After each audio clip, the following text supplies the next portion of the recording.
একাত্তরে আমরা দেখেছি যে পাক হানাদাররা দরজায় ঠক ঠক করতো এবং জিজ্ঞেস করতো যে মুক্তি আছে কিনা।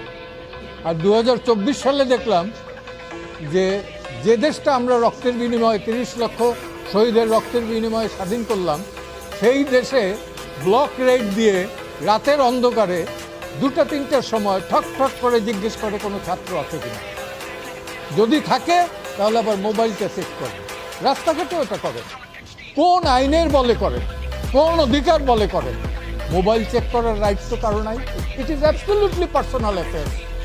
আজকে বাংলাদেশে এই আইটি ইনফরমেশন টেকনোলজির যুগে আমার মোবাইল চেক করবে যে কেউ, আমার ডায়েরি চেক করবে যে কেউ, আমার প্যান্ট চেক করবে যে কেউ, এই অধিকার তো কাউকে দেওয়া হয়।